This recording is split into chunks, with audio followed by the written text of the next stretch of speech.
Bismillahirrahmanirrahim. Assalamualaikum warahmatullahi wabarakatuh dan salam sejahtera. Baiklah, kumpulan kami ingin memperbentangkan tentang tajuk peranan Selat Melaka sebagai gelanggang ilmu. Jadi, terdapat pelbagai elemen yang melambangkan Selat Melaka ini sebagai gelanggang ilmu. Yang pertama sekali berkenaan dengan hukum kanun Melaka. Hukum kanun ini merupakan peraturan yang bertulis dan terbahagi kepada dua, iaitu hukum kanun Melaka dan hukum laut Melaka. Peraturan itu diadakan untuk melindungi kerajaan, rakyat dan juga negeri Melaka. Hukum kanun sudah dijalankan pada masa pemerintahan Sultan Muzaffar Shah daripada tahun 1446 hingga 1456 Masihi. Hukum kanun telah disusun secara teratur pada masa pemerintahan Sultan Mahmud Shah. Jadi perhatikan bahasa yang digunakan dalam petikan hukum kanun ini.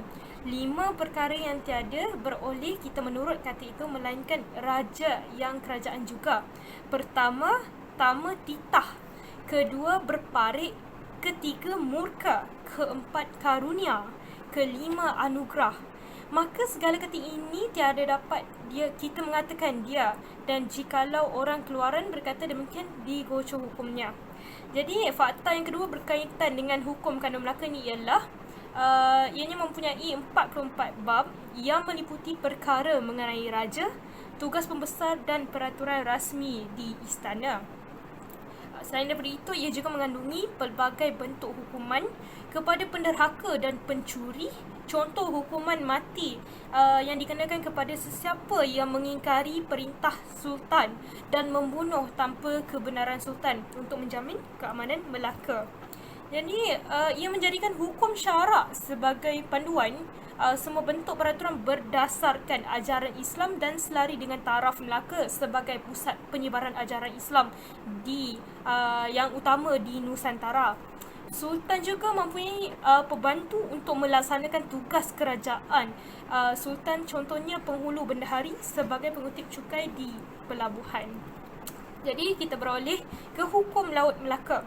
Hukum laut Melaka ini ataupun undang-undang laut Melaka ini merangkumi perkara-perkara yang berkaitan dengan laut seperti peraturan pelayaran, tata cara jual beli ke atas kapal, bidang kuasa nakoda serta tanggungjawab pegawai kapal. Yang kedua juga, Undang-Undang Laut Melaka ini digubal untuk menjaga keselamatan anak-anak kapal dan pedagang yang berdagang dengan kapal. Yang ketiga, hukuman yang dijalankan di atas kapal ini adalah salah satu kandungan Undang-Undang Laut Melaka ni. Contohnya, hukuman bagi orang yang melakukan zina dihukum bunuh jika pasangan yang melakukan hubungan adalah pasangan yang belum berkahwin. Jadi seterusnya, ia juga membuat khidmat kepada nakoda atau tukang atau malimnya. Itu adalah salah satu undang-undang ataupun kandungan yang penting peraturan dalam Undang-Undang Laut Melaka. Jadi seterusnya adalah peranan istana sebagai tempat penyebaran ilmu. Sebagaimana yang kita tahu, pada zaman dahulu tempat penyebaran ilmu yang paling terbesar adalah istana. Jadi istana berperanan sebagai tempat berkumpul golongan cerdik pandai seperti jurutulis, pengarang dan ulama. Seterusnya, ia juga dijadikan sebagai pusat terjemahan dan menyadur karya sastra Arab dan Parsi. Itu adalah antara elemen penting Selat Melaka sebagai gelanggang ilmu. Baiklah, saya beroleh kepada rakan-rakan yang lain untuk meneruskan pembincangan ini. Assalamualaikum warahmatullahi wabarakatuh. Nama saya Alia Tirahmita Rosman daripada kelas LC 1A. Hari ini saya akan meneruskan pembincangan grup kami, iaitu pembincangan bertajuk Peranan Selat Melaka sebagai gelanggang kepelbagaian peradaban Malaysia dari segi ilmu pengetahuan. Sebagai yang sedia maklum, Melaka dikenali sebagai pusat kegiatan ilmu pengetahuan. Dan antara kesusasteraan yang terdapat di Melaka ialah hikayat Melayu. Yang antara hikayat Melayu ialah hikayat Hang Tuah dan hikayat Melayu Budiman. Yang pertama, hikayat Hang Tuah. Hikayat Hang Tuah ialah sebuah epik kepahlawanan yang melintasi sepanjang zaman naik turun kerajaan Empayar Melaka. Hang Tuah merupakan seorang laksamana yang terutama serta pahlawan Melayu yang taat kepada rajanya, terutama semasa pemerintahan Sultan Mansur Shah di Melaka pada abad ke-15. Hikayat ini dipercayai mula ditulis sekitar 1700, iaitu manuskrip Leiden Code R 1762. Tetapi manuskrip lengkap bertarikh 1849. Pada masa mudanya, Hang Tuah dan 4 orang temannya iaitu Hang Jebat, Hang Kasturi, Hang Lekir serta Hang Lekiu membunuh segerombolan bulan danun dan 2 orang lain yang mengamuk dan membuat kacau di dalam kampung. Bendahara Melaka nampak bakat mereka dan mengambil mereka bertugas dalam istana. Hang Tuah diabadikan dalam sejarah Melayu dan hikayat Hang Tuah. Hang Tuah juga dikenali oleh pepatahnya iaitu takkan Melayu bingung di dunia. Petikan ini merupakan sorakan yang termasyhur untuk nasionalisme Melayu. Antara rujukan yang boleh dirujuk ialah hikayat Hang Tuah, Malay Concordance Project, UNESCO CI Hikayat Hang Tuah, dan Documentary Heritage Summit by Malaysia and Recommend for Inclusion in the Memory of the World registered in 2001. Seterusnya, hikayat Banyak Budiman. Hikayat Banyak Budiman merupakan salah satu manuskrip tulisan tangan Melayu yang ditulis dalam bahasa Melayu. Teks berawal diterjemahkan oleh Kadi Hasan pada 773 Hijrah bersamaan 1371 Masihi, yang menurut MCP mengandungi 69,761 kata perkataan. Cerita ini pada mulanya merupakan sebuah hikayat tua Hindu yang bernama Sukasakati, iaitu cerita-cerita bayan. Cerita ini disalin dengan beberapa pengubah swajan ke bahasa Parsi dengan nama yang baru, iaitu Tutinameh oleh Nakshabi pada 1600 Masihi. Terjemahan yang lain terdapat juga dalam bahasa Turki dan bahasa Hindustan. Naskah yang tertua dari hikayat Banyak Budiman sepanjang yang diketahui orang ada tersimpan di dalam Bodleian Library, Oxford. Naskah ini tidak lengkap. Lembaran-lembaran hikayat itu hanya mengandungi 14 buah muka. Daripada maksud kata-kata yang tertulis di sebelah luar dan dalam pembuka lembaran-lembaran dapat dijadikan alasan bahawa tarikh lembaran-lembaran itu dapat ke tangan seorang berbangsa Eropah ialah pada kira-kira 1600 Masihi.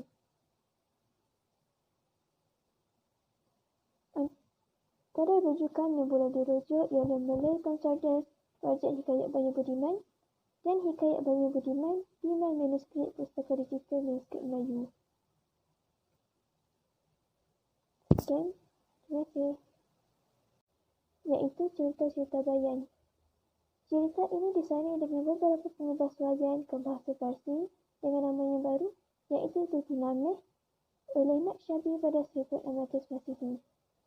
Terjemahan yang lain terdapat juga dalam bahasa Turki dan bahasa Hindustan. Naskah yang tertua dari hikayat Banyak Budiman sepanjang yang diketahui orang ada tersimpan di dalam Bodleian Library, Oxford. Naskah ini tidak lengkap. Lembaran-lembaran hikayat itu hanya mengandungi 14 buah muka.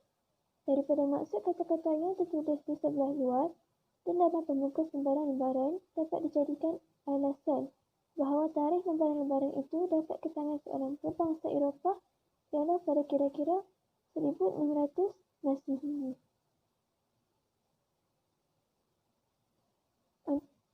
Antara rujukan yang boleh dirujuk ialah Malay Concordance Project Hikayat Banyak Budiman dan Hikayat Banyak Budiman di manuskrip Pustaka Digital Manuskrip Melayu. Sekian, terima kasih. Assalamualaikum dan selamat sejahtera diucapkan kepada Puan Norina dan juga rakan-rakan sekalian. Saya Norina Dana binti Syahri Majid dari kelas TSB 1A. Hari ini saya akan membentangkan tentang hikayat Melayu. Pengenalan, hikayat Melayu ini mengisahkan hubungan politik raja kecil dan keluarganya serta keturunannya dengan keluarga Bugis di Johor yang sedang dirujuk sebagai dua pihak Melayu yang saling bermusuh-musuhan sepanjang abad ke-18 dan awal abad ke-19. Ia juga mengisahkan hubungan politik anak-anak raja kecil seperti Raja Alam dan Raja Buang Tengku Mahmud dengan kuasa dan kerajaan setempat seperti Terengganu, seluruh kepulauan Riau Lingga Bentan, Barat Daya Borneo, beberapa buah kerajaan kecil di pantai timur Sumatera antaranya seperti Palembang dan Kampar. Di antara kewajaran tema politik terutama, aspek susu galur keturunan raja kecil, pergolakan politik antara Sultan Mahmud dan Raja Buang, pergaduhan di antara Bugis dengan Siak dan seterusnya sehinggalah kepada kisah Raja Akil adalah disebabkan beberapa faktor. Perantaraan menyebarkan Islam. Perkembangan Islam di rantau alam Melayu. Secara umumnya, kedatangan Islam di rantau ini seawal abad ke-7 yang telah dibawa masuk oleh para ulama luar yang rata-ratanya merupakan para pedagang adalah suatu peristiwa sejarah yang besar bagi penduduk Kepulauan Melayu. Karya sastra yang lain iaitu Hikayat Nabi Bercukur. Cerita Nabi Bercukur pernah menjadi kegemaran dan terkenal di kalangan masyarakat Nusantara. Hal ini terbukti kerana terdapat banyak naskah cerita ini telah tersebar meluas di mata tempat, baik di dalam negeri maupun di luar negeri, dan telah terdokumentasi dalam pelbagai bahasa daerah. Selain daripada itu, hikayat Batu Belah seperti yang kita selalu dengar, kisah tentang batu belah batu tangkup yang mengisahkan tentang seorang ibu yang berkecil hati dengan sikap anaknya yang mementingkan diri sendiri. Hikayat Iskandar Zulkarnain berkaitan dengan Iskandar Zulkarnain yang merupakan seorang tokoh yang sering mendapat tempat dalam penulisan dan perceritaan dalam karya-karya Nusantara yang terutamanya berkaitan dengan kisah kepahlawanan. Walaupun terdapat perdebatan dalam kalangan sarjana tentang salasiah Iskandar Zulkarnain yang sebenar, namun tokoh ini tetap dikenali dan digelar sebagai penakluk yang agung. Hal ini terbukti misalnya dalam karya klasik Melayu seperti Sejarah Melayu yang menyatakan bahawa raja-raja Melayu seperti Raja-Raja Melayu dikatakan berasal daripada keturunan Iskandar Zulkarnain. Selain itu, disebut juga bahawa Iskandar Zulkarnain merupakan pahlawan Islam yang mengembangkan agama Nabi Ibrahim. Sebagai yang dihasratkan oleh penyusun, hikayat Iskandar Zulkarnain dipersembahkan dalam bentuk yang lengkap tanpa perubahan dan penambahan kandungan teks asal. Hal ini memudahkan pengkaji membuat penelitian serta secara menyeluruh terutamanya berkaitan dengan aspek latar belakang budaya Melayu dan hubungan dengan kebudayaan yang lain. Seterusnya ialah Hikayat Amir Hamzah. Hikayat Amir Hamzah menceritakan perihal kegagahan dan keperiwaan seorang pejuang Islam, iaitu Amir Hamzah pada zaman sebelum dan awal kebangkitan Islam. Hikayat Amir Hamzah merupakan salah satu dari kisah hikayat yang disebut dalam sejarah Melayu. Semasa pertahanan Melaka dari serangan Portugis, hikayat ini dikatakan telah dibacakan bagi menaikkan semangat pahlawan Melayu. Oleh itu, ia jelas menunjukkan kehadirannya sebelum 1511 lagi.